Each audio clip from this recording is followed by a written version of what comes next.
사도행전 7장 1절에서 6절 말씀 저와 한 절씩 교독하도록 하겠습니다. 대제사장이 이르되 이것이 사실이냐?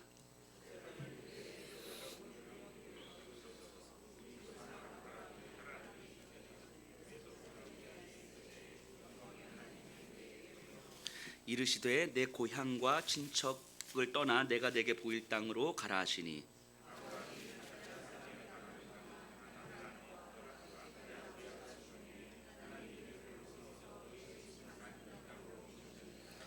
그러나 여기서 발 붙일 만한 땅도 유업으로 주지 아니하시고 다만 이 땅을 아직 자식도 없는 그와 그의 후손에게 소유로 주신다고 약속하셨으며 하나님이 또 이같이 말씀하시되 그 후손이 다른 땅에서 나그네가 되리니 그 땅 사람들이 종으로 삼아 400년 동안을 괴롭게 하리라 하시고.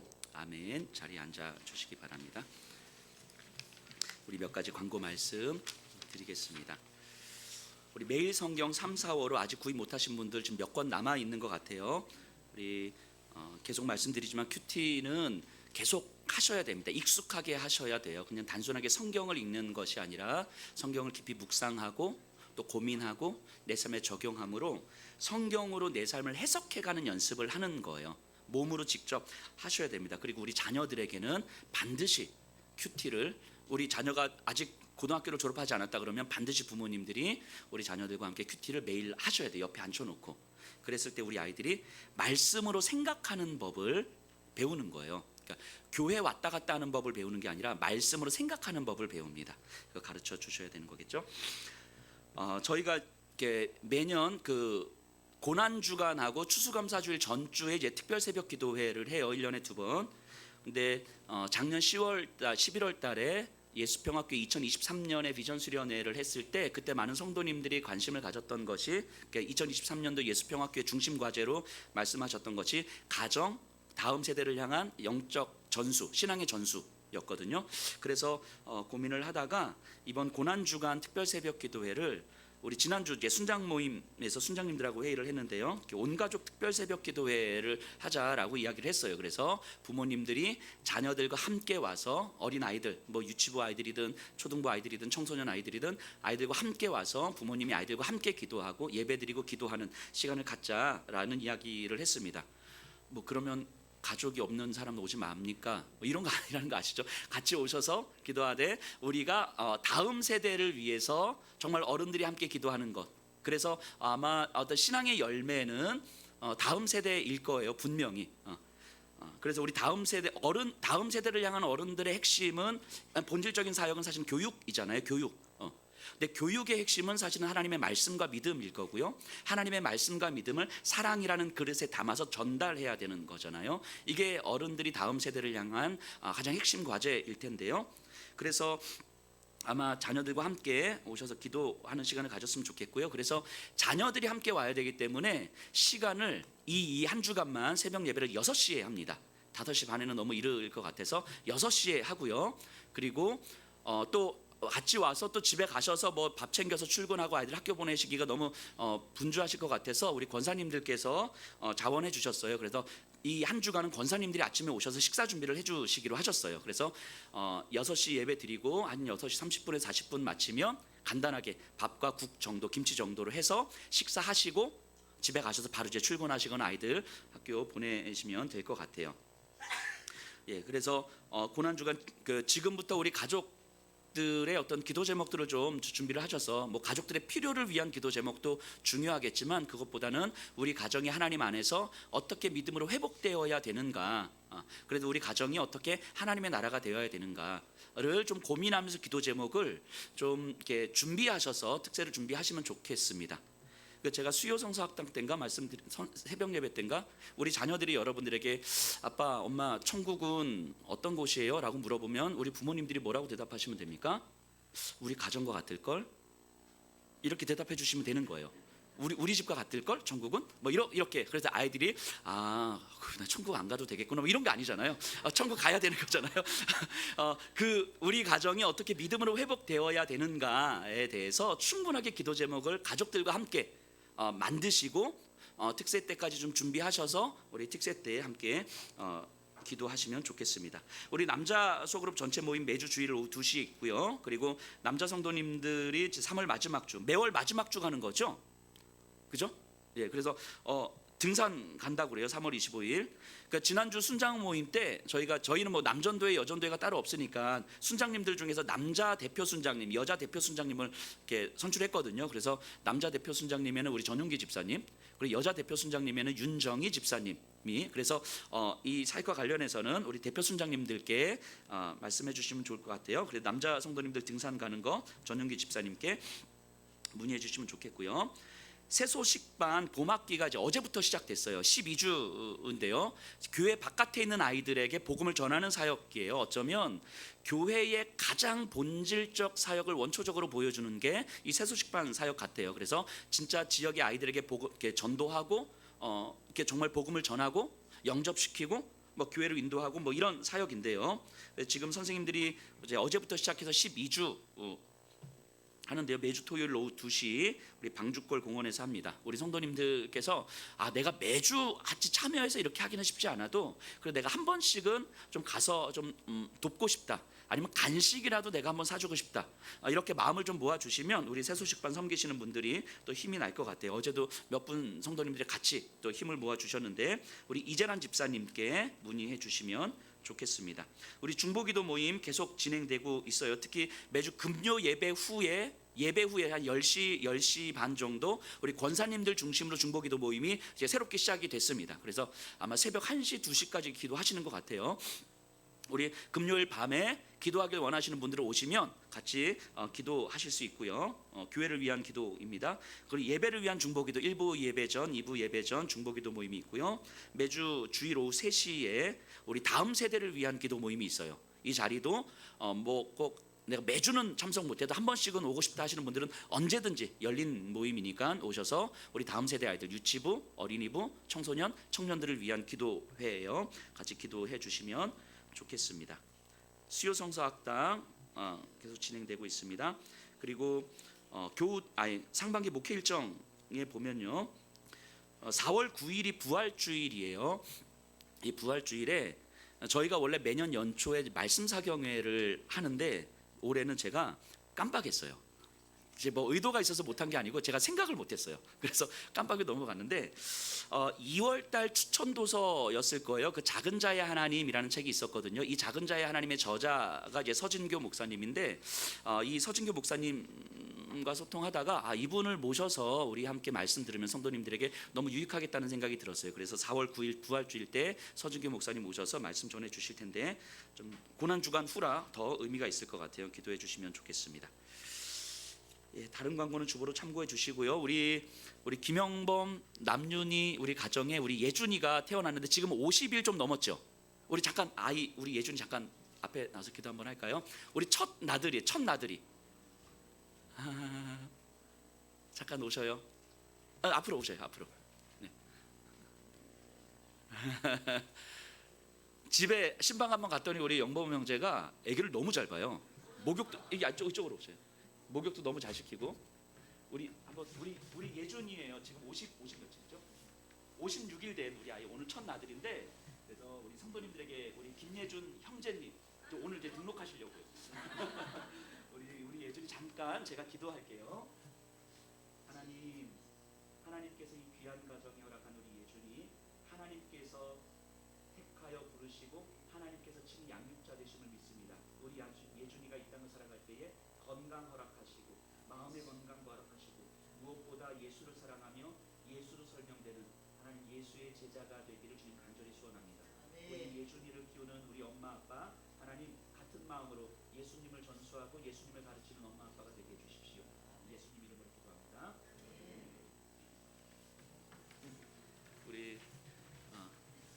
우리 이제 김예준 형제님은 우리 등록교인이 됐어요.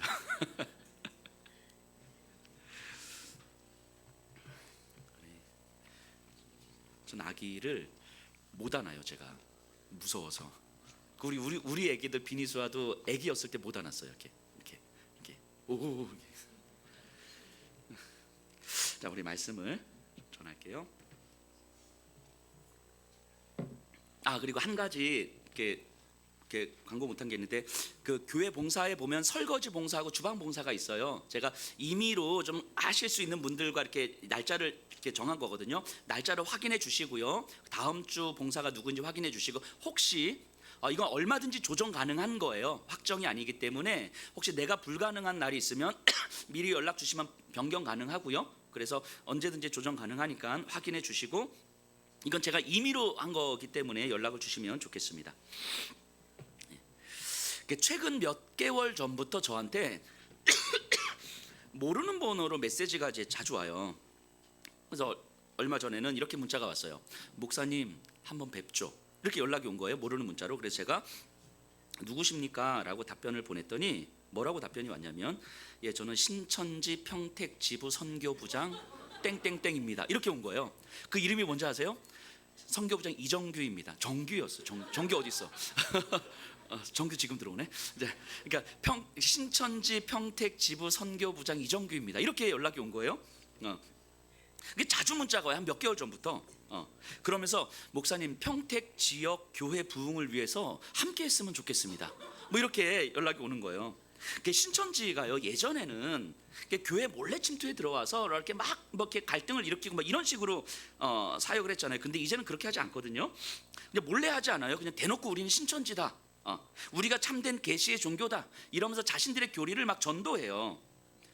왜 그럴까 생각해 보면 자신 있다는 거죠. 성경에 대해서 자신 있다는 거예요. 뭐가 그렇게 자신 있다는 얘기일까요? 기존의 한국 교회에 대해서 자신 있다는 거예요. 성경으로 내가 당신들을 이길 자신이 있다는 거죠. 저에게 보낸 메시지 중에 메시지 되게 많거든요. 몇 달 동안 계속 왔으니까 이런 내용이 있었어요. 목사님 성도들과 우리 신천지 성도들과 성경 시험 한번 쳐보시겠습니까? 누가 이단인지를 가르기 위함입니다. 이렇게 메시지가 왔어요. 그래서 제가 아직 답을 안 했어요. 해볼까요 우리? 우리 해서 우리 성도님들하고 신천지 거기 성도님들하고 성경 시험 한번 쳐볼까요? 그래서 제가 아직 성도님들의 동의를 얻고 답을 하려고 아직 답을 좀 안 했는데 이들이 정말 자신 있다는 거예요. 근데 이게 웃고 넘어갈 일이 아니죠. 이들의 말을 바꿔 생각해 보면요. 소위 정통교단이라고 하는 교회 성도들이 사실은 성경을 거의 모르고 있더라는 거예요. 신천지 사람들이 포섭하고 신천지에 들어오는 사람들은요 불신자들 아니에요. 거의 대부분이 기존 교회를 다니던 사람들입니다. 심지어 목사님들도 있고요. 그러니까 그들이 교회 다니던 사람들을 포섭해서 신천지를 데리고 와서 그들은 가장 먼저 성경 공부부터 시키잖아요. 근데 성경 공부를 해보니까 성경을 거의 모르더라는 거예요. 교회를 뭐 10년 다니고 20년 다니고 30년 다녀도 성경을 거의 모르더라는 거예요. 그러니까 이들은 자신감이 생기는 거예요. 기존의 교회와 우리가 성경으로 싸워서 경경으로 붙어서 이길 자신이 있다는 거죠. 그러니까 대놓고 우리 신천지다. 우리하고 성경으로 한번 이야기해보자. 그 제가 답을 안 하니까 저한테 어제인가 그저께 문자가 왔어요. 목사님은 성경에 별로 관심이 없으신 분 같습니다. 뭐 이런 식으로 이렇게 계속 뭔가 자극하는 메시지를 계속 보내는 거예요. 그 조만간 진짜 합시다. 뭐 이렇게 좀 자, 이들은 이렇게 생각하는 거예요. 성경을 제대로 모르는데 어떻게 정통인지 이단인지 알겠냐는 거예요. 그저 어디에 소속되어 있는지로 이단이냐 아니냐를 생각할 뿐 자신들이 정말 정통인지 이단인지조차 모르고 있는 교회들에 대해서 자신 있는 거죠. 그래서 이렇게 또 문자가 왔어요. 문자 그대로 한번 읽어보면요. 이게 얼마 전에 온 건데 무식한 신앙으로 자기 소속이 아니면 무조건 이단이라고 하는 것은 자기가 이단이기 때문입니다. 저들이 신천지를 이단하는 것은 자기가 이단임을 감추기 위함입니다. 이렇게 메시지가 왔어요. 뭐 이 정도 되면 진짜 한번 맞짱 뜨자는 얘기죠. 근데 여러분들이 이런 말을 들으면서 어떤 생각이 듭니까? 나는 정통 교단에 속한 교회 다니니까 뭐 괜찮지. 저 신천지들 웃기네. 뭐 이런 생각이 듭니까? 좀 자존심이 상하셔야 되는 거예요. 이런 말을 들으면 좀 자존심이 좀 상하셔야죠. 오히려 이런 생각이 들어야 되는 거야. 내가 진짜 성경을 제대로 알고 있나? 성경을 모르고서 정말 내가 참된 복음을 믿고 있다고 말할 수 있을까? 적어도 우리가 이단이라고 부른 다음에 신천지 사람들보다는 훨씬 더 성경을 많이 알고 정확하게 알고 있어야 되지 않을까라는 생각을 하셔야 되는 거 아니겠습니까? 신천지 사람들은요, 계시록을 무기로 삼지 않아요. 계시록 하나하나 다 따져가면서 이야기하잖아요. 신천지 그 홈페이지에 들어가면 거기서 이제 강사들이 하는 설교 내용이 설교가 한 150여 편 정도가 있어요. 제가 그 홈페이지에 있는 설교 중에서 한 100여 편 정도를 들어봤거든요. 다 찾아서 이렇게. 근데 그 성경을 하나하나 따져가지고 이렇게 풀어가면요, 성경을 잘 모르면 그냥 훅 넘어가는 거예요. 여러분, 그 성경의 마지막 책인 계시록과 성경의 처음 책인 창세기가 어떻게 신학적으로 연결되는지를 제대로 알지 못하면, 그 성경의 처음과 마지막이 어떻게 하나님의 메시지로, 하나님의 마음으로 연결되는지를 제대로 알지 못하면 신천지 사람들의 계시록 해석에 우리는 반박할 말이 없어요. 요즘 지난주까지 수요 성사학당에서 역대기를 했는데요, 창세기부터 계속 진행되고 있는데, 여러분들, 열왕기서와 역대기서는 이스라엘 역사를 다루고 있는 책이거든요, 똑같이. 그런데 열왕기서와 역대기서가 뭐가 다른지 아십니까? 역대기가 어떤 상황에서 어떤 목적으로 기록되었는지 아십니까? 역대기와 창세기가 어떻게 연결이 되고 있고, 역대기와 복음서가 어떻게 연결이 되고 있고, 역대기와 계시록이 어떻게 연결이 되고 있고, 그래서 구약과 신약이 어떻게 연결이 되고, 구약의 각 책들이 신약의 각 책들과 어떤 방식으로 연결이 돼서 계시록을, 역대기를 잘 모르면 해석할 수 없고, 계시록을 예레미야를 잘 모르면 해석할 수 없는 어떤 이런 신학적 연결점들을 여러분들 혹시 알고 계십니까? 적어도 교회를 내가 한 10년 이상은 다녔다 하시는 분들은 적어도 지금 제가 드린 말씀에 대해서는 알고 계셔야 되는 거잖아요. 적어도 역대기와 창세기는 이렇게 연결이 되는 책이구나 라는 정도는 알고 계셔야 되는 거잖아요. 적어도 교회를 한 10여 년 이상 다니신 분들은. 예, 더 이상은 제가 자, 어쨌든 근데 진짜 성경을 아셔야 되는 거예요. 성경을 올바르게 이해할 수 있으셔야 돼요. 그리고 성경에 담겨진 하나님의 마음을 깨달을 수 있어야 되고요, 성경에서 나타나는 하나님의 일하심을 믿으셔야 돼요. 그게 우리의 믿음의 내용이지요. 그것이 믿어질 때 우리의 일상이 믿음으로 설명되는 거예요. 성경을 제대로 알지 못하고, 성경에 나타난 하나님의 마음을 온전히 깨닫지 못하고, 성경에 나타난 하나님의 일하심이 온전히 믿어지지 않으면 우리는 교회는 열심히 다니는데 일상은 여전히 열심히 살아가는 거예요, 분리된 채로. 그러니까 신천지 사람들이 기존의 교회를 바라보면서 자신감 있어 하는 거예요. 왜냐하면 성경으로 따지고 들어오면 기존의 교회에서는 반박할 말이 없을 거라고 이들은 경험적으로 알기 때문인 거죠. 정말 우리가 성경을 올바르게 알고 올바르게 믿고 올바르게 따를 수 있었으면 좋겠습니다. 오늘 본문도 마찬가지인 거예요. 성경을 올바르게 아는 것의 중요함을 보게 돼요. 구약 성경에 나타나는 이스라엘의 역사를 스데반이 설교하는 장면이거든요. 똑같은 구약 성경을 가지고도, 똑같은 이스라엘의 역사를 가지고도 이 산헤드린 공회의 유대인들과 스데반이 해석하는 방식이 완전히 다른 거예요. 똑같은 구약 성경을 가지고 이야기하는데 산헤드린 유대인들은 스데반에게 화를 내고 있는 거죠. 자, 한번 볼까요? 그 내용을. 7장 1절입니다. 대제사장이 이르되 이것이 사실이냐? 자, 뭐가 사실이냐고 물어보는 것입니까? 자, 스데반이 고소당한 이유가 뭡니까? 두 가지였어요. 예루살렘 성전과 모세의 율법의 무익함을 스데반이 주장했다라는 거예요. 지난주 설교에서 잠시 말씀드렸던 것처럼 유대인들에게는요, 성전과 율법은 건드려서는 안 되는 아킬레스건이죠. 예루살렘 성전은 유대인들의 신앙의 보루와도 같은 곳이에요. 그래서 성전이 있다는 사실만으로도 이들은 하나님의 백성이라는 안정감을 누립니다. 또 율법을 듣고 율법을 지킴으로써 신앙생활을 충분하게 잘하고 있다고 스스로 생각하는 거예요. 그러니까 이 성전과 율법은 이 유대인들에게 있어서 자기 신앙의 최후의 보루인 거예요. 이게 있기 때문에 우리는 영적 안정감을 갖게 되는 거죠. 그런데 스데반이 예루살렘 성전은 이미 아무 의미 없다고, 예수님으로 이미 성취되었고 모세의 율법 또한 예수께서 성취하셨기 때문에 모세의 율법도 의미 없다라고 이야기를 해버린 거예요. 그러자 유대인들이 분노한 거죠. 그래서 대제사장이 물어보는 거예요. 스데반, 당신이 말한 게 사실이냐? 라고 질문을 하는 거예요. 이 두 가지, 성전과 율법에 대해서 네가 말한 게 사실이냐? 그러자 이에 이제 스데반이 대답을 하는 내용이 7장 2절 이하인데, 이게 그 유명한 스데반의 설교입니다. 구약 성경의 이스라엘의 역사를 하나님의 언약이라는 관점에서 정확하게 관통해서 설교하고 있어요. 단순하게 역사를 나열하는 것이 아니라 유대인들의 어떤 신문에 대한 대답인 거예요. 즉 성전과 율법이 믿음의 핵심이 아니고 이 성전과 율법을 허락하신 하나님의 주권과 하나님의 주권에 대해서 반응하는 백성의 믿음, 이것이 구약 성경의 핵심이다라고 이야기하는 거예요. 그러니까 이스라엘 역사의 핵심은 성전과 율법에 있는 것이 아니라 하나님의 주권과 주권에 대한 믿음의 반응, 하나님과의 관계가 그 핵심이라고 이야기하는 거죠. 그리고 그 관계의 결론이 예수님으로 이어지는 거예요. 그래서 오늘은요, 이 설교가 길기 때문에 두 편으로 나눠서 앞부분에 있는 아브라함 중심의 이야기를 오늘 살펴볼 거고요, 다음 주에는 이제 모세 이야기를 중심으로 한번 살펴볼 텐데요. 자, 2절에서 4절입니다. 스데반이 이르되 여러분 부형들이여 들으소서. 우리 조상 아브라함이 하란에 있기 전 메소포타미아에 있을 때에 영광의 하나님이 그에게 보여 이르시되 내 고향과 친척을 떠나 내가 내게 보일 땅으로 가라 하시니 아브라함이 갈대아 사람의 땅을 떠나 하란에 거하다가 그의 아버지가 죽음에 하나님이 그를 거기서 너희 지금 사는 이 땅으로 옮기셨느니라. 자, 이스라엘의 역사를 이제 시작합니다. 근데 시작을 누구부터 합니까? 아브라함 이야기부터 해요. 왜 그랬을까요?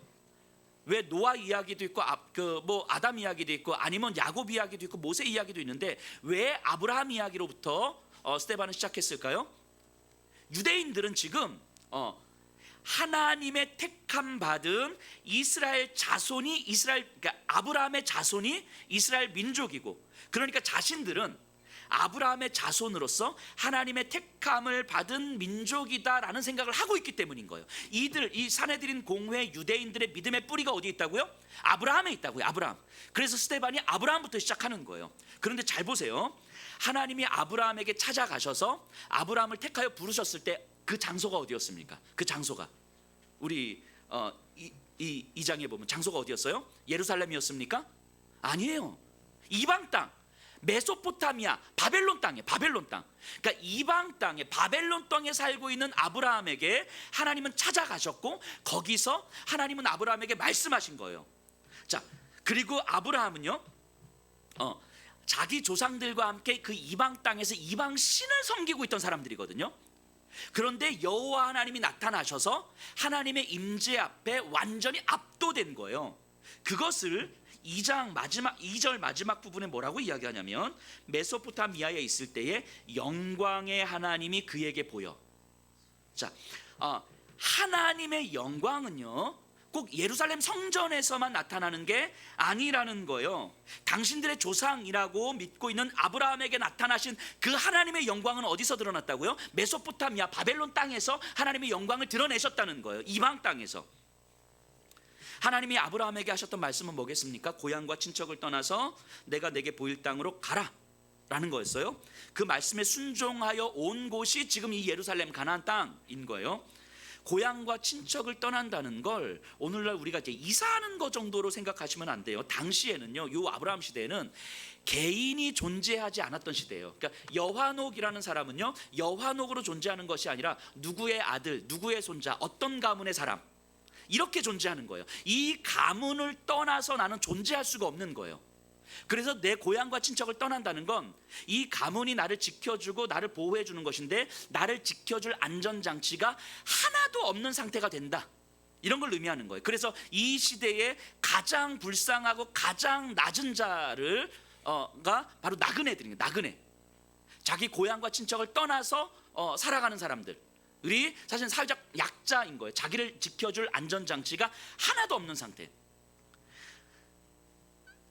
자, 그러면 아브라함에게 임한 하나님의 말씀은 이런 의미죠. 오직 여호와 하나님의 말씀을 의지해야 되기 때문에 너의 안전장치를, 너의 삶의 안전장치를 버리고 나를 따를 수 있겠느냐, 이 질문을 지금 하나님은 아브라함에게 하신 거죠. 나의 말을 듣고 나의 말을 따르면 내가 너를 지켜줄게. 너의 가문, 너의 조상, 너의 지역, 너의 홈그라운드가 너를 지켜주는 것이 아니라 내가 너를 지켜줄게. 그런데 내가 너를 지키기 위해서는 너의 홈그라운드를 떠나 네가 안전하다고 하는 그것들을 버려. 지금 이렇게 말씀하시는 거예요. 그렇게 하나님을 의지하고 떠났던 결과가 예루살렘이죠. 가나안 땅인 거죠. 그러니까 이 가나안 땅, 예루살렘 자체가 포인트가 아니고 이 예루살렘이 의미하는 바는 뭐예요? 내 삶의 안전장치를 버리고 주의 말씀을 따라서 떠났다는 것의 핵심이 바로 예루살렘이죠. 그 예루살렘에 있다는 사실만으로 하나님 나를 지키실 거야, 보호하실 거야, 이런 게 아니란 말이죠. 예루살렘이 갖고 있는 의미 자체가 내 삶의 안전장치를 버리고 주의 말씀에 의지하여 떠난 그 결과를 얘기하는 거예요. 그러니까 스데반은요, 이스라엘 민족의 시작을 어떻게 설교하냐면 이방 땅에서 나타나신 하나님의 임재, 그곳에 임한 하나님의 말씀으로 풀어가고 있는 거예요. 이게 성전과 율법이잖아요. 하나님의 임재가 성전이고 주의 백성들에게 하신 하나님의 말씀이 율법이잖아요. 지금 이스라엘 백성들이, 유대인들이, 사내들인 유대인들이 성전과 율법을 중심으로 자기들의 믿음을 지키고 있는데 스데반은요, 성전과 율법을 지금 아브라함 이야기로부터 풀어가고 있는 거예요. 그러니까 스데반이 해석하고 있는 하나님의 성전과 율법은 어떤 의미입니까? 아브라함이 누리고 있던 삶의 안전장치를 버리고 오직 하나님으로만 내 삶의 안전장치를 삼으라는 하나님의 메시지가 성전과 율법이었다라고 스데반은 지금 이야기하고 있는 거예요. 사내들인 유대인들은 성전과 율법을 어떻게 이해하고 있어요? 성전이 있기 때문에 우리는 하나님의 백성이라고 안심하고 있는 거죠. 율법이 있기 때문에 우리는 신앙생활 잘하고 있다고 안심하고 있는 거죠. 즉 영적으로 내가 안전해, 내가 평안해 라는 것을 보장해 주는 것이 성전과 율법이라고 유대인들이 지금 보고 있는 거예요. 근데 스데반은 그걸 완전히 뒤집어 엎고 있는 거죠. 성전과 율법은 내 안전장치, 나를 안전하게 만들어주고 나를 평안하게 만들어주는 내 주변의 삶의 장치들을 다 깨뜨리는 걸 얘기하는 거죠.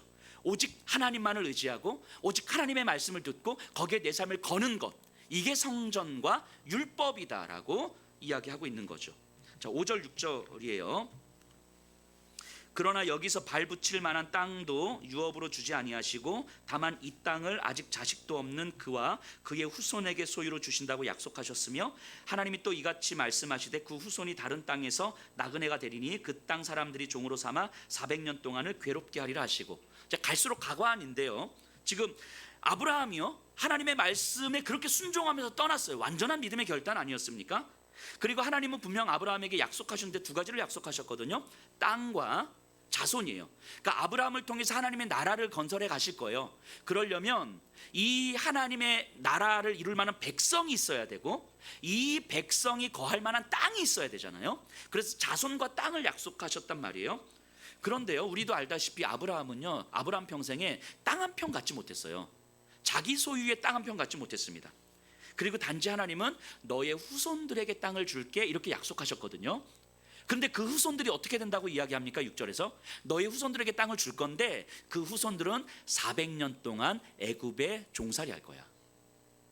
이게 참, 자, 그죠? 이게 뭐야 이게, 그죠? 8절 보세요. 할례의 언약을 아브라함에게 주셨더니 그가 이삭을 낳아 여드레 만에 할례를 행하고 이삭이 야곱을, 야곱이 우리 12조상을 낳으니라. 자, 생각해 보세요. 아브라함 평생에요, 아들 이삭 낳은 것 말고는 하나님의 약속이 이루어진 게 하나도 없어요.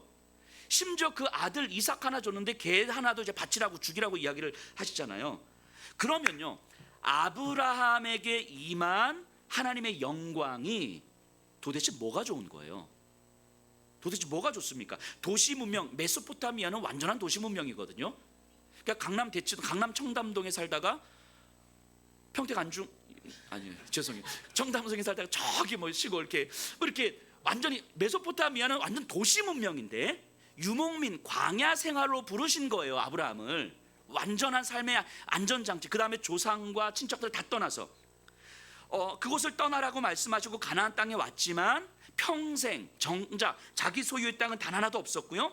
그의 후손들은 400년 동안 애굽의 노예로 살게 될 것이라고 아브라함에게 말씀하시는 거예요.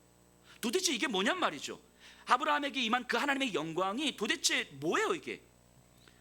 근데 히브리서 11장 13절에 보니까 아브라함을 설명하면서 이렇게 이야기를 하더라고요. 제가 읽어보면요, 아브라함은 그것들을 멀리서 보고 환영하며 또 땅에서는 외국인과 나그네임을 증언하였으니.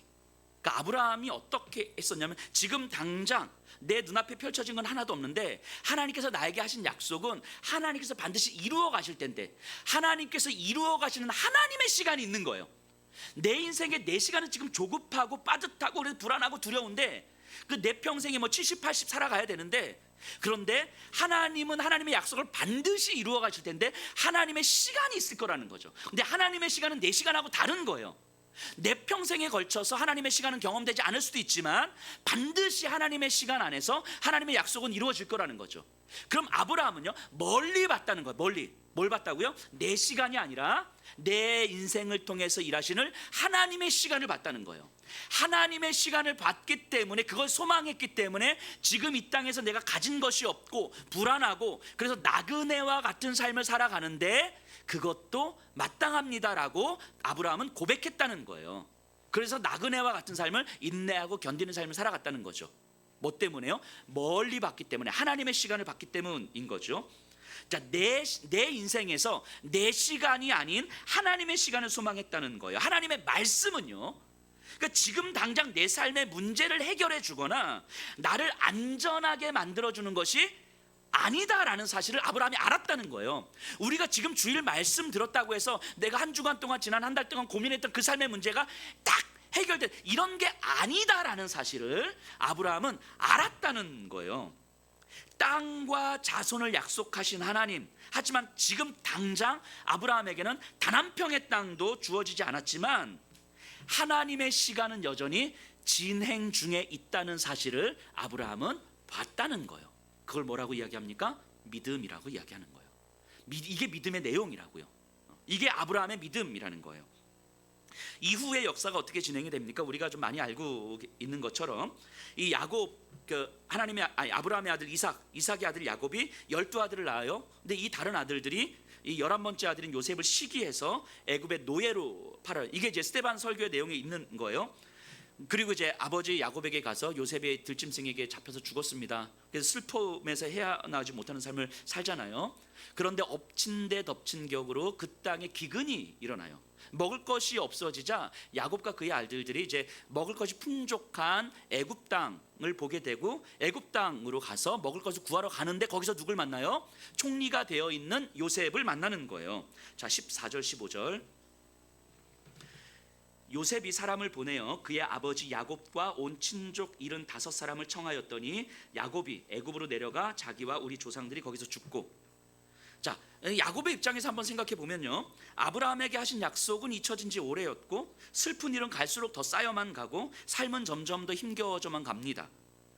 그런데 이제는 살 길이 열리는 거예요. 애굽에서 총리가 된 요셉을 보고 그 총리의 백으로 애굽으로 내려가게 된 거예요.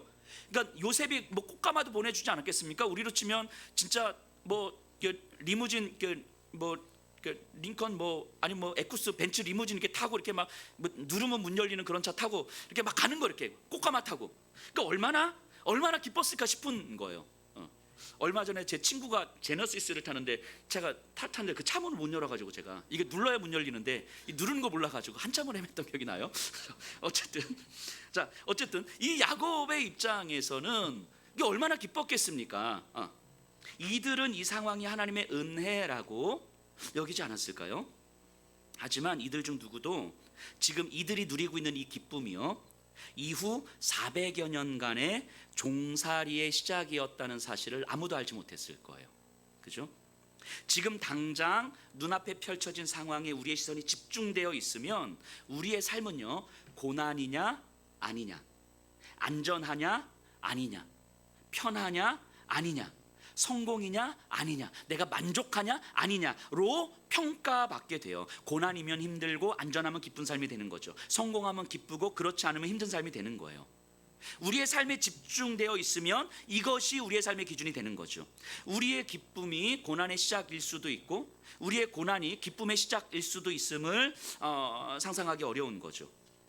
제가 지난주에 우리 아내하고 이렇게 얘기를 하다가 우리 성도님들이 정말 열심히 최선을 다해서 잘 살아가시는데 돈 때문에 힘드시잖아요. 돈 때문에 매일매일이 이제 힘드시잖아요. 돈 좀 있었으면 좋겠고 이 문제만 좀 해결됐으면 좋겠고. 그래서 제가 아내하고 이야기를 하다가, 여보 내가 40일 작정 금식 기도를 한번 해볼까? 그래서 하나님, 우리 예수평화교회 성도님들에게 각 가정마다 명단 쫙 놓고 각 가정마다 10억씩 주세요. 40일 작정 금식 기도를 좀 해서 10억씩 이렇게 하나님 주시면 이렇게 기도를 해볼까? 라고 생각 안 해하고 제가 이렇게 만일 작정 금식 기도 들어가시면 어떠실 것 같으세요? 막 응원해 주실 건가요? 그래서 이렇게라도 해서 성도님들이 예수님을 더 잘 따르고 예수님을 안전장치로 믿고 예수로 설명되는 삶을 살 수 있다면 한번 해볼 만도 한 것 같아요. 근데 이 말이 되게 웃기네요. 10억 주셨는데 10억이 안전장치가 아니라 예수가 안전장치인 삶을 사십시오. 이게 놀리는 것도 아니고, 그죠? 자, 어쨌든 그런데 여러분들 각 가정에, 우리 가정에 10억이 주어진다고 해서 저와 여러분들이 예수님을 더 잘 믿을 거라고 생각되진 않더라고요. 오히려 이런 상상을 해봤어요. 10억이 주어졌어. 그러면 건물을 지어서 세를 놓고 임대료를 받으면 시간이 여유로우니까 내가 매일 교회 와서 기도하고 매일 교회 와서 말씀 읽고 매일 교회 와서 묵상하고 전도하는 삶을 살아야지 라고 해서 건축을 하는데, 건축을 하다가 목사님 요즘 정말 머리가 아프고 건축이 이렇게 힘든지 몰랐어요. 지금 법정 소송 들어가는데 이 문제 해결되기 전까지 저 교회 못 나갈 것 같아요. 저를 위해서 기도해 주세요. 뭐 이런 일도 일어나지 않을까요?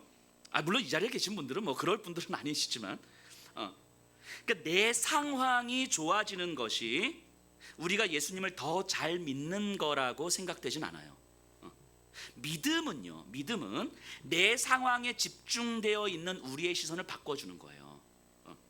내 삶의 힘겨움이 지금 나에게는 처절한 시간이지만 하나님의 시간 안에서는 내가 상상할 수 없었던 완전히 다른 의미가 있다는 것을 깨닫게 해주는 것이 믿음이죠. 내 시간에만 집중되어 있으니까 내 처절함만이 보이는데 하나님의 시간 안에서는 완전히 다른 의미가 있다는 사실을 깨닫게 해주는 것, 이게 믿음이에요. 그래서 믿음은 우리의 시선을, 내 상황에 집중되어 있는 우리의 시선을 하나님의 시간으로 바꿔주는 거지요. 그래서 저는 작정기도 안 하려고요. 작정기도. 자, 스데반이요 계속 설교 나오는데 이 400여 년의 긴 노예 생활의 처절함을 어떻게 해석하고 있는지 보세요. 17절이에요. 하나님이 아브라함에게 약속하신 때가 가까움에 이스라엘 백성이 애굽에서 번성하여 많아졌더니, 자, 스데반은요 반전의 역사를 보여줘요. 400여 년 동안 애굽의 노예로 살던 이스라엘 백성입니다. 고통과 절규가 끊이지 않았던 삶이었어요. 그렇게 기약 없던 삶을 살던 이스라엘이었는데 어느 순간 아브라함에게 약속하신 때가 가까웠다라고 스데반은 이야기해요. 자, 그럼 아브라함에게 약속하신 때, 이게 무슨 의미겠습니까? 아브라함에게 뭐 약속하셨다고요? 두 가지 약속하셨어요. 첫 번째는 땅, 두 번째는 자손 약속하셨단 말이죠. 그런데 아브라함에게는 땅도 없었고 자손도 없었어요. 키케봤자 70여 명인데 이걸로 뭐 나라 세우는 건 불가능한 거죠. 그런데 400여 년의 시간이 흐르자 이스라엘 민족은 애굽 땅에서 인구가 한 몇 명 정도가 됐습니까? 한 200만 명 정도가 된 거예요. 나라 하나를 건설할 만한 인구가 된 거죠. 하나님은요 아브라함을 통해서 나라를 세우기를 원하셨어요. 하나님의 나라를. 다른 신을 섬기는 이 세상 가운데서 하나님이 이 땅의 창조주라는 사실을 고백하고 하나님으로 살아갈 수 있는 나라. 그래서 이 땅의 풍요와 성공과 욕망으로 살아가는 질서 속에서 하나님으로 살아가는 나라가 얼마나 아름다울 수 있는지를 아브라함을 통해서 약속하신 거예요. 그래서 아브라함에게 땅과 자손을 약속하신 거잖아요. 그러면 하나님 나라가 세워지려면 진짜 땅이 있어야 되고 인구가 있어야 되거든요. 그 당시 아브라함의 직업이 뭐였습니까? 유목민이었죠. 유목민 데리고 양 가축이 데리고 다니면서 이게 키우는 이 유목민은요 절대로 인구가 늘어날 수가 없어요. 유목민은요 일단 두 가지 문제가 해결되지 않습니다. 유목민들에게는 일단은 안정적인 먹거리가 제공되지 않아요. 여기저기 옮겨 다녀야 되기 때문에. 그러니까 맨날 옮겨 다니는데 한번 뭐 홍수가 일어난다든가 가뭄이 일어난다든가 뭐 기근이 일어나면요 쫄딱 굶는 거예요. 사람 다 죽습니다. 유목민들은 매년 비축할 수가 없기 때문에요. 먹거리가, 그러니까 안정적인 먹거리가 제공되지 않기 때문에 유목민들은요 인구가 늘어날 수가 없어요. 그리고 돌아다녀야 되기 때문에 이 다른 나라의 공격들을 되게 쉽게 받습니다. 자기들을 지켜줄 군대가 없는 거예요. 유목민들은. 그러니까 전쟁으로 인해 죽어요. 먹을 것이 없어서 죽고 전쟁으로 인해서 죽어요. 실제로 많이. 그래서 유목민들은 인구가 늘어날 수가 없어요. 적정 규모 이상 안 늘어납니다. 그러면 하나님께서 아브라함에게 약속하신 그 땅과 자손이 이루어지려면 아브라함의 자손이 늘어나야 되잖아요. 그럼 뭐의 문제가 해결돼야 됩니까? 이 두 가지 문제가 해결돼야 되는 거예요. 안정적인 먹거리와 이들을 지켜줄 수 있는 군대, 이 두 가지가 해결돼야만 이 아브라함의 자손은 늘어날 수가 있는 거예요. 그렇게 보면 애굽이 가장 최적의 장소 아닙니까? 애굽은 항상 나일강을 통해서 먹거리가 풍부했고요. 그리고 애굽은 당시 최강대국이에요. 애굽 영토 내에 있는 그 누구도 다른 나라가 건드릴 수가 없어요. 그럼 애굽 땅에서 이 아브라함의 자손은요, 안정적인 먹거리가 보장이 되고 이들을 지켜줄 수 있는 애굽 군대가 있는 거예요. 그렇게 400여 년을 애굽 땅에서 지내고 있는 거죠.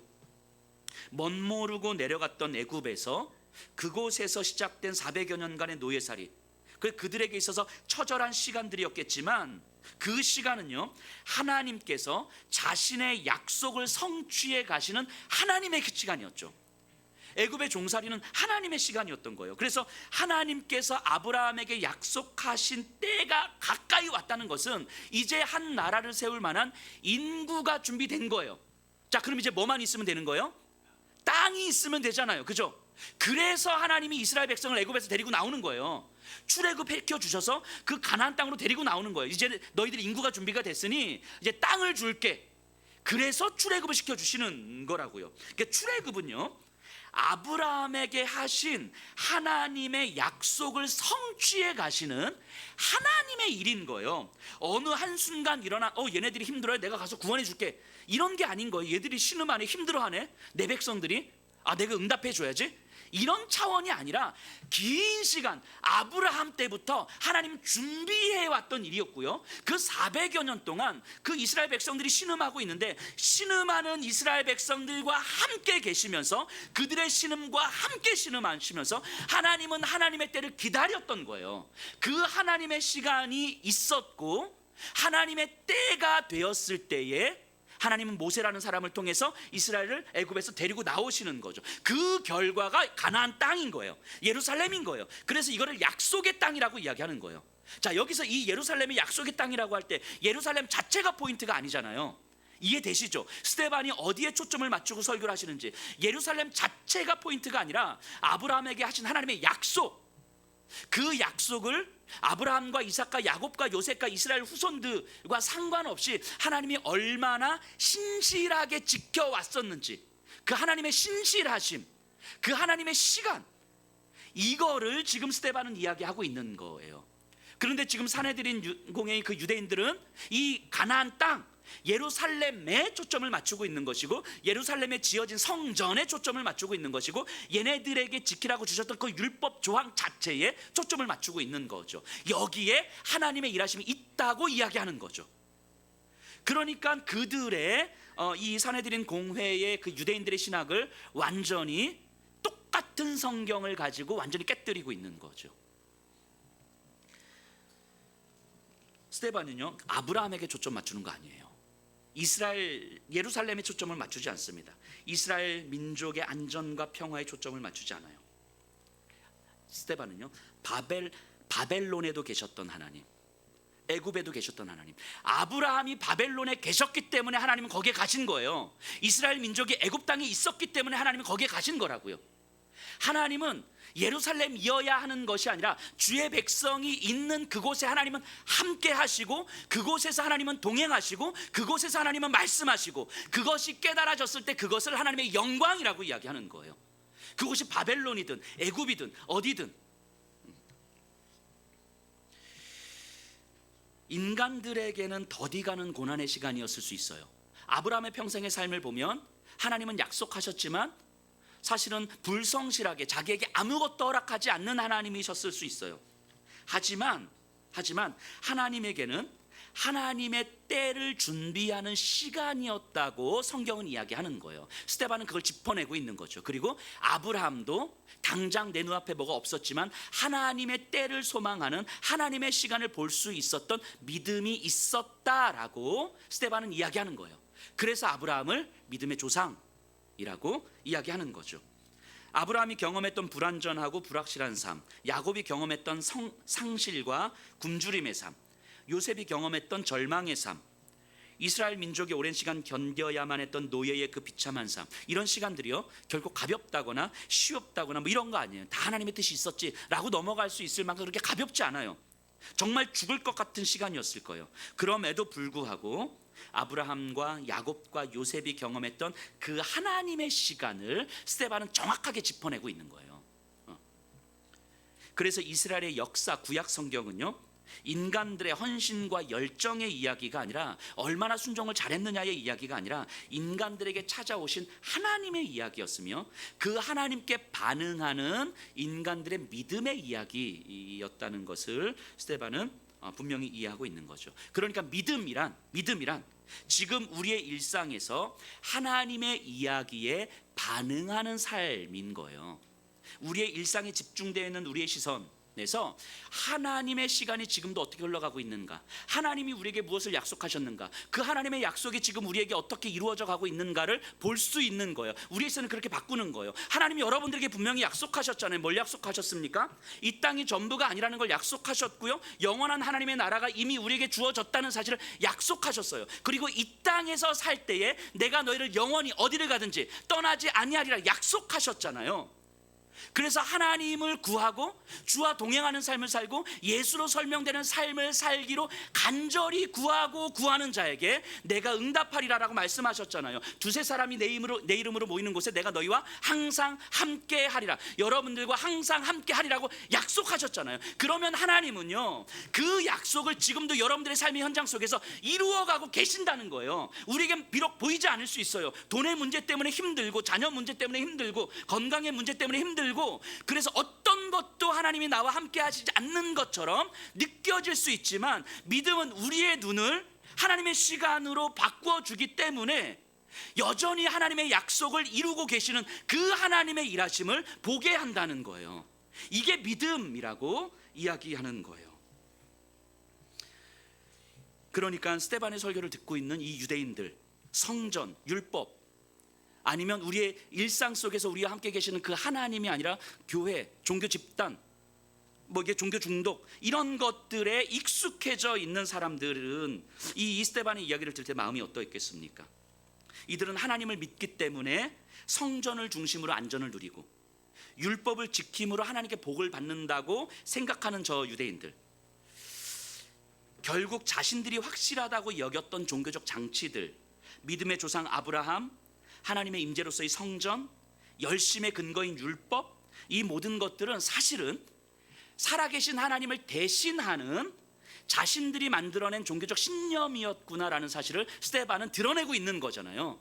그런 것들은 하나님께서 허락하신 것들인데, 하나님께서 허락하신 것들이 중심이 된 믿음이라면 그건 자기들의 신념, 종교적 신념이라는 거죠.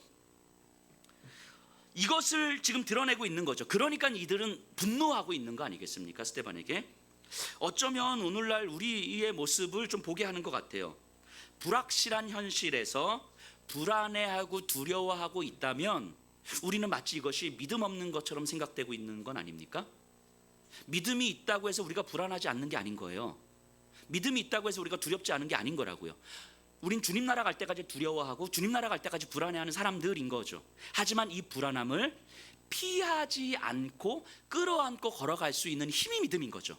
왜냐하면 불안함 가운데서 일하시는 하나님이 있기 때문에. 근데 우리의 시선이 이 불안함을 해결하는 데 있고 두려움을 해결하는 데 있어서 마치 내가 불안해하면 믿음이 없는 것처럼 여겨지고, 누군가 불안해하고 있으면 그 기도해, 믿음 없어서 그래, 이런 말을 너무 쉽게 하고, 그렇기 때문에 우리의 신앙의 관심은, 이 우리가 믿는 기독교는 우리에게 안정감을 주고 확실성을 담보해 주고, 그래서 우리로 하여금 평안하게 만들어주는 종교로 우리는 경험하고 있는 것은 아닙니까? 어떤 불안함을 끌어안고 살아가는 삶이 아니라 불안함이 해결되기를 바라는 삶. 내 삶을 설명할 수 있는 이유가 오직 하나님 안에 있음을 알지 못하면 우리는 내 안에서 나를 설명해 갈 수밖에 없어요. 내가 나로 나를 설명해 가면요, 분명하건대 우리는 안정과 확실함을 원하고요, 신앙은 나를 안정감 있게 만들어주는 도구가 될 수밖에 없어요. 그걸 이렇게 목회자들이 그런 것들을 성도들에게 안정감을 만들어주고 확신을 만들어주고 성도님들은 거기에 만족하고, 이런 걸 종교 산업이라고 하죠. 종교 산업. 거기에는요 결코 예수님이 남는 삶은 없습니다. 제가 목회자로서요 나름의 원칙이 몇 가지가 있어요. 특히 이제 제 거취를 결정할 때, 예를 들면 제가 어디에 있어야 될 것인가를 결정할 때 가장 큰 원칙 중에 하나는 뭐냐면, 내가 지금 있는 자리보다 조금 더 좋은 자리, 지금 있는 자리보다 조금 더 편안하고 조금 더 안전한 자리라면 하나님께서 나에게 허락하신 자리는 아니겠다 싶은 생각이 드는 거예요. 근데 반면에 지금보다 조금 더 어려운 자리, 지금보다 좀 더 불편한 자리, 지금보다 훨씬 더 내가 가고 싶어 하지 않는 자리라면 주께서 나에게 허락하신 자리일 수도 있겠다, 이런 생각을 하는 거죠. 나름의 어떤 원칙인데요. 그 예전에 서울에 있는 한 교회에서 저에게 담임 목사로 이제 오라고 연락이 왔어요. 거기는요 지금 예수평학교에 개척한 지 얼마 안 됐을 때였었는데요, 여기보다 훨씬 더 안전하고 훨씬 더 좋은 충분한 조건이었고, 그 더 많은 돈도 줘요. 그러니까 서울 한복판에 있고, 그러니까 저는 제가 가야 될 자리가 아니라고 분명했어요. 그래서 그냥 고민도 안 하고 거절했어요. 그러면서 제가 참 멋지다. 나름 좀 괜찮다라고 생각을 했어요. 근데 작년에 한 선교지에서 이제 연락이 온 거예요. 현지인들 목회자들을 양성할 수 있는 그 신학교가 너무 필요한데 목사님 오셔서 여기 신학교 사역을 좀 해주셨으면 좋겠습니다. 근데 거기 신학교는요 우리나라처럼 이렇게 막 건물 있고 막 사람을 이런 게 아니고 그냥 조금만 뭐 이게 공간이 이렇게 있어가지고 이렇게 몇몇 이렇게 가르치는 거예요. 그래서 저한테 한 2년 정도 언어 공부하시고 오시면 좋겠다고 이렇게 연락이 왔어요. 거기는요 지금 있는 예수평학교보다요 훨씬 더 불안전하고요, 모든 것이 불확실하고요, 그리고 진짜 힘들어요. 1년에 한두 번 뭐 두세 번 가서 선교하라면 얼마든지 하겠지만 거기서 일상을 살려고 그러면 저는 못 살 것 같거든요. 그리고 실제로 지금 우리 애들이 지금 비니수와 얘네들 데리고 거기를 이건 하나부터 열까지가 제가 선택할 수 있는 길이 아닌 거예요. 그러니까 이게 주의 부르심인가? 라는 생각이 드는 거죠, 제 안에서. 그래서 기도를 했어요. 근데 제 기도하면서 제 안에 어떤 마음이 좀 드냐면, 이 길은 결국 좋고 나쁘고 옳고 그르고의 문제가 아니고 예수님이 남는 선택이 아니라 내가 남는 선택일 수 있겠다. 그러니까 어려운 길, 불안전한 길, 힘든 길을 선택했다는 내 이름을 남기고 싶은 거죠.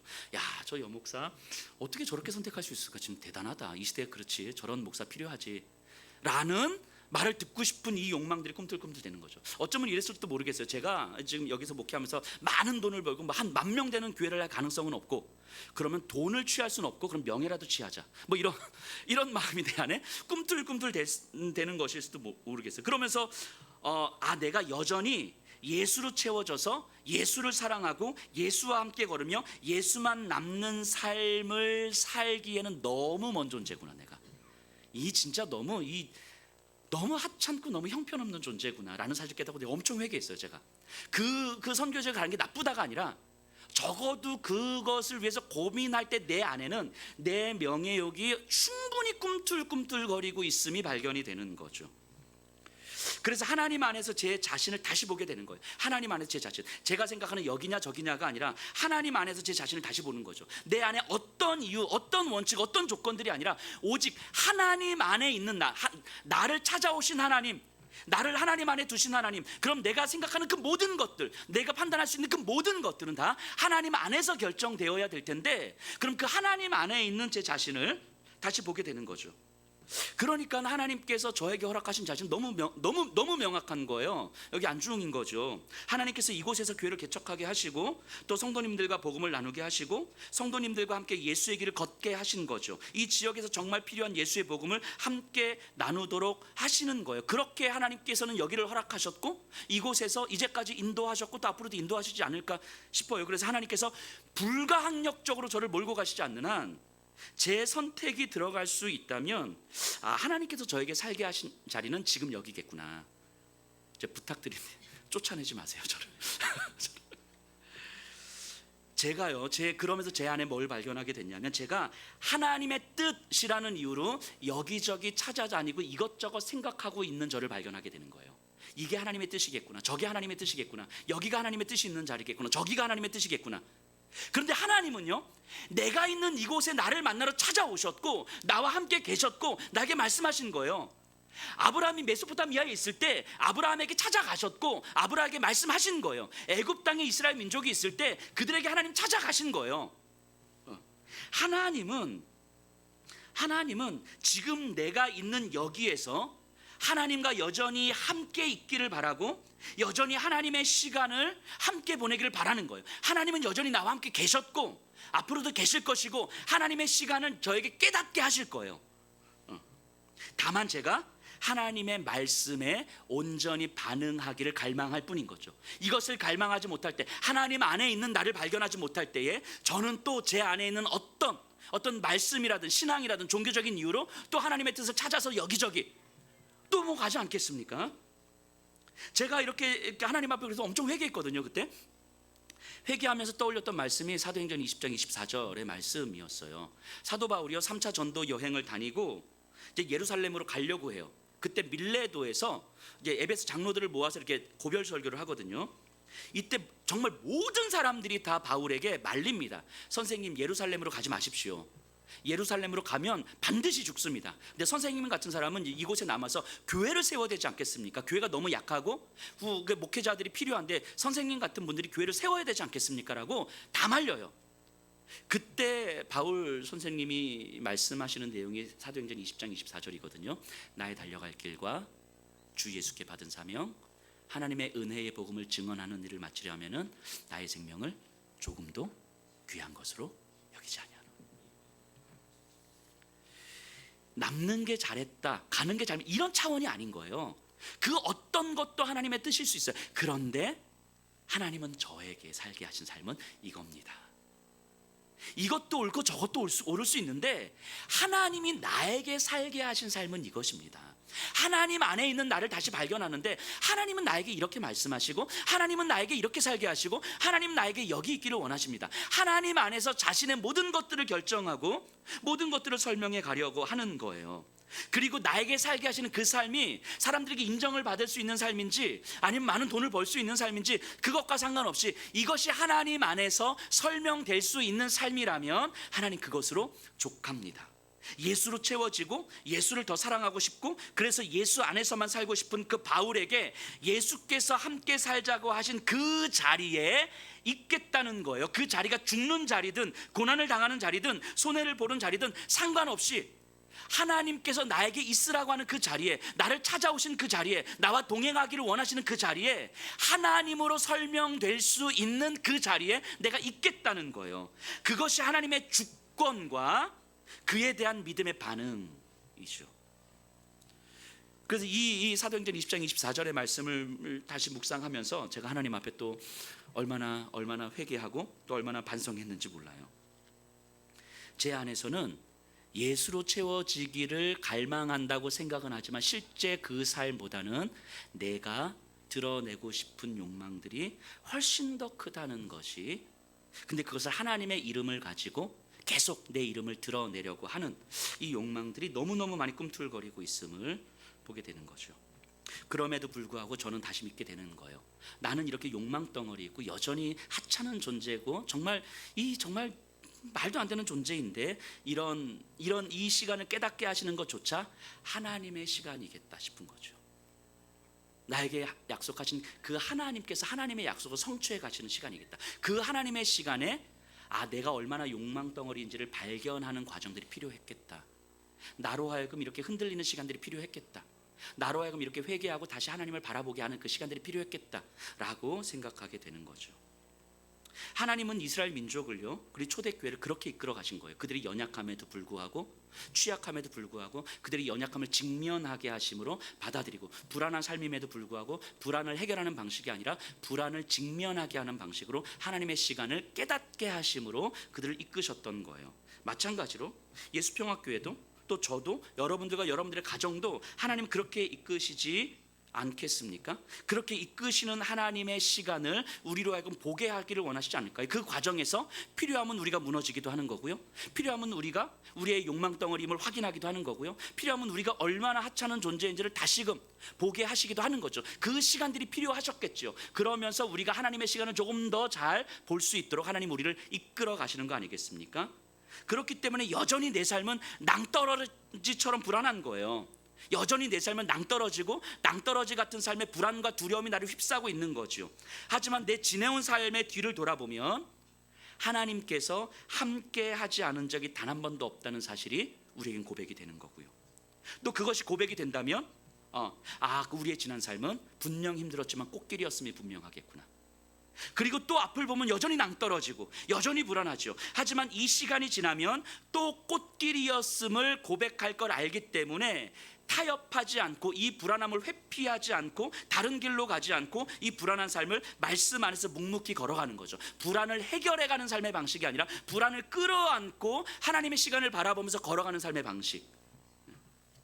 그래서 우리들의 삶이 어떤 원칙, 어떤 조건, 자기 경험과 생각에 의해서가 아니라 하나님의 관계 안에서, 오직 하나님과의 관계 안에서만 하나님의 뜻이 이 땅에서 이루어지는 통로가 내 삶이라는 것을 갈망해가는 삶. 그래서 나를 통해서 하나님의 뜻이 이루어지기를 갈망함으로 내 삶이 결정되는 거죠. 그래서 이 불안함을 기다릴 수 있고, 이 불안함을 인내할 수 있고, 이 땅에서의 삶을 다시 소망할 수 있는 거 아니겠습니까? 그 삶에서 분명히 예수가 남을 거예요. 여러분들의 삶에서, 여러분들의 주변의 누군가에게, 또 그리고 여러분들의 자녀들에게 예수가 남는 삶을 살게 되는 걸 거예요. 여러분들에게 허락된 그 믿음은요, 여러분들의 상황에 집중되어 있는 여러분들의 시선을 하나님의 시간으로 옮겨주는 거예요. 하나님의 시간에 반응할 수 있는 여러분들의 일상이 믿음인 거죠. 그 삶이 여러분들 남은 평생의 삶이 되기를 간절하게 소망합니다. 우리 다 같이 일어나셔서 주를 찬송하겠습니다.